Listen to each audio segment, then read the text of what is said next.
Je suis en train de lire un livre, La femme optimale, Miran Magré, paru au courrier du livre. Et à la page 2, on nous dit: contrairement aux hommes, nous, les femmes, nous avons un cycle de changement d'ordre mental, physique et émotionnel. Au cœur de nos cycles, nous détenons un modèle de coaching naturel et intégré, doté de ses propres doté de ses propres moments optimaux pour la planification, la consolidation, l'action, la pensée créative, l'évaluation et la détente. Ce en quoi les autres modèles de transformation de vie et de réalisation d'objectifs sont erronés, c'est qu'ils forcent les femmes à s'inscrire dans une structure linéaire, à partir de l'idée irréaliste selon laquelle nos attitudes et perspectives mentales et émotionnelles seraient constantes. Alors c'est intéressant, on pourrait presque penser à de l'astrologie, mais là, on n'est pas dans l'astrologie, on est quand même dans un système lunaire de 28 jours, puisqu'en sous-titre, c'est un programme en 28 jours pour découvrir les énergies créatrices du cycle féminin et s'épanouir. Alors, l'idée d'une sorte de dialectique entre le cyclique et le linéaire, le cyclique étant incarné par les femmes et le linéaire par les hommes, tel est du moins le point de vue de Miranda Gray, une psychologue américaine, mérite réflexion. Ça rejoint mes travaux sur le cycle de Saturne, dont j'ai toujours dit qu'il était le fait des femmes, tout comme le cycle de la Lune. Et je suis très heureux d'apprendre, j'ai appris par d'ailleurs une de ses élèves à Paris, que certaines personnes comme ça cherchaient à préciser ce qui faisait la spécificité des femmes et avaient compris, en vérité, que les femmes avaient un rapport particulier au temps. On dit souvent que les femmes sont particulières parce qu'elles accouchent. Non, ce n'est pas tellement l'accouchement qui est particulier, qui est spécifique, parce que l'accouchement c'est ponctuel, alors que la cyclicité, c'est toute sa vie. C'est beaucoup plus intéressant. Le phénomène ponctuel n'est pas intéressant. Par contre, que les femmes soient marquées par une certaine horloge tout au long de leur vie est important, quelle que soit l'horloge d'ailleurs, et ça a des incidences, bien entendu, sur le cours des choses, sur le fonctionnement de la société en général, et ça a un certain impact sur les hommes, par définition. Mais en revanche, les hommes, eux, seraient dans la linéarité. C'est-à-dire qu'ils ne fonctionneraient pas comme les femmes. Et ça me paraît extrêmement intéressant, cette idée d'accepter finalement que les hommes et les femmes ne fonctionnent pas de la même manière. Et toujours penser que c'est par le biais de la cyclicité que la prise de conscience des différences radicales entre les hommes et les femmes se mettrait en évidence. Bon. Cette introduction étant faite, je voudrais revenir à la question des empires. C'est-à-dire que l'empire, et de manière générale la vie politique, est-ce qu'elle est linéaire? Non, c'est pas linéaire. Les gens on vous dit souvent, voilà, oh, ça c'est du passé. Mais qu'est-ce qui est du passé? Est-ce que l'histoire est du passé?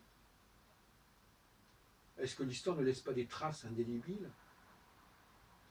On le sait aussi bien en psychanalyse que dans tout autre domaine.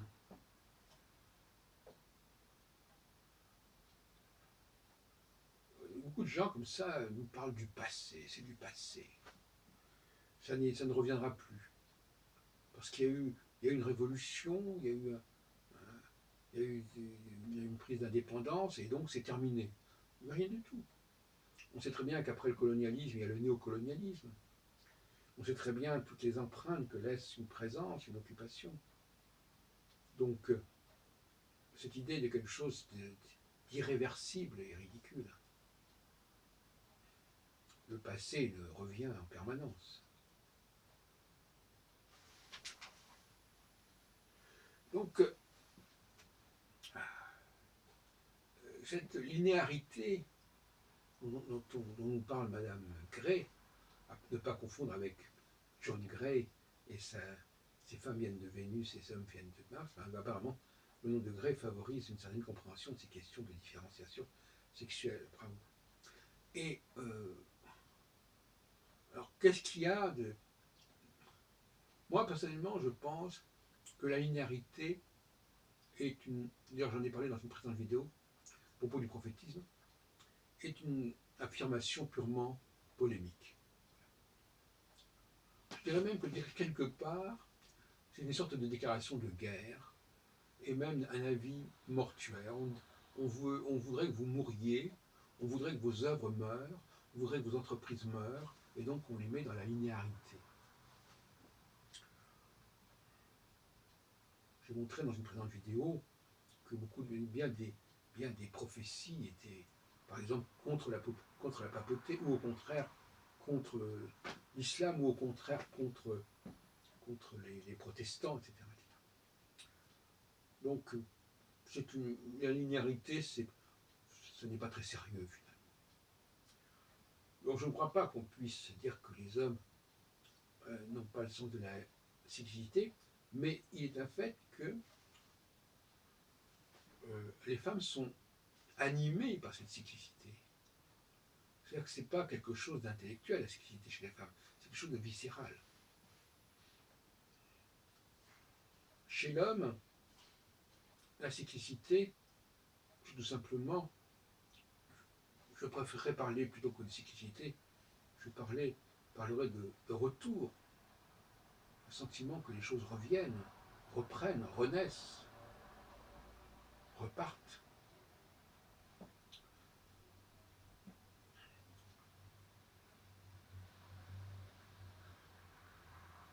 Je voudrais parler notamment de la question de l'emploi. On ne peut pas avoir une vision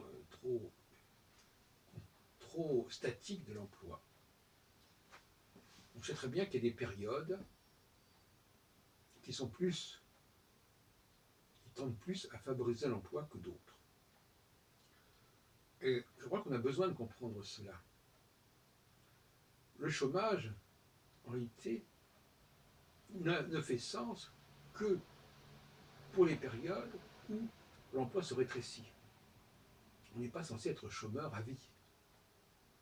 Il y a des périodes où il vaut mieux, c'est un peu comme mettre une terre en jachère, ou comme on dit aujourd'hui, au repos.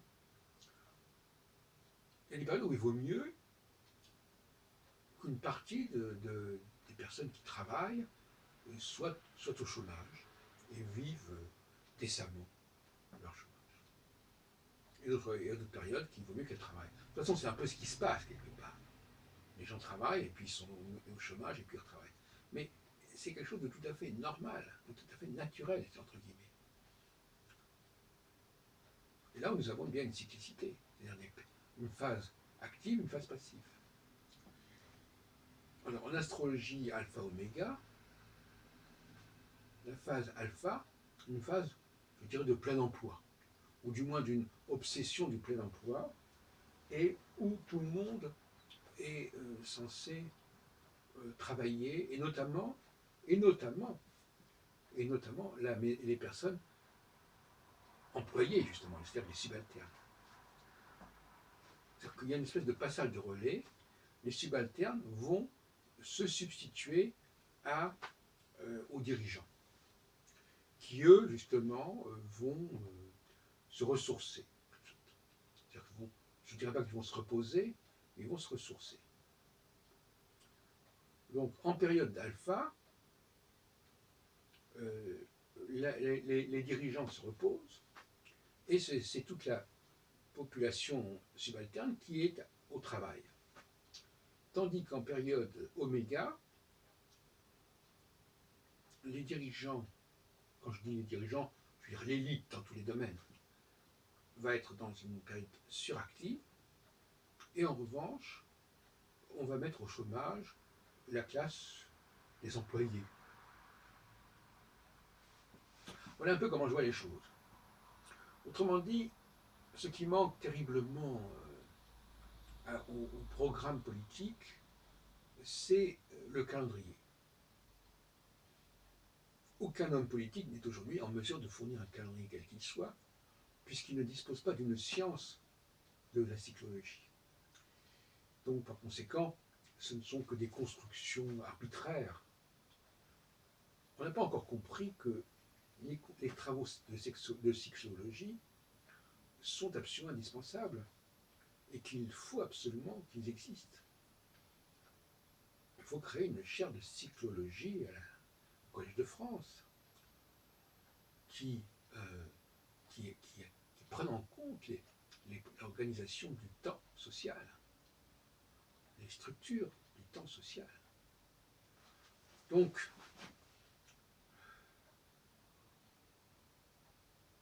effectivement,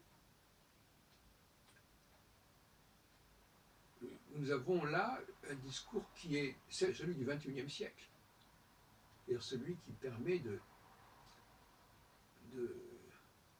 c'est ce que certains pays ont compris, la flexibilité de l'emploi, c'est bien de ça dont il s'agit.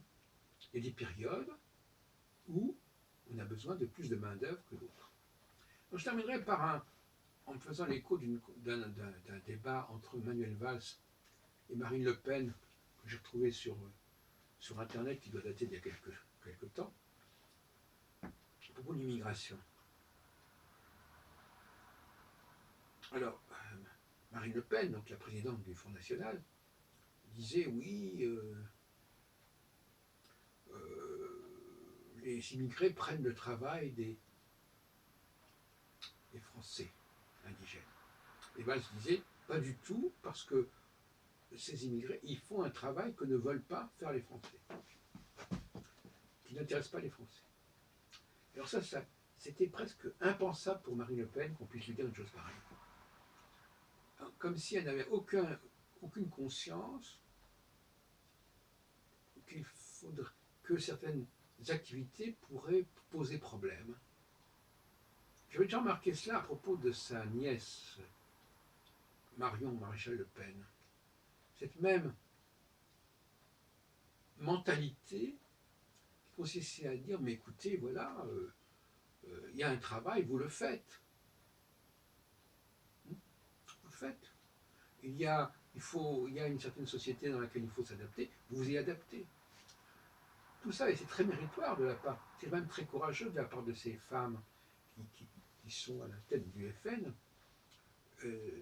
cette idée que les gens pourraient faire l'effort de faire un travail qui se présente, qu'on leur propose, sans faire d'histoire, sans faire de chichi. Et s'ils habitent dans un certain pays, qu'ils assument, qu'ils adoptent les valeurs de ce pays, point final.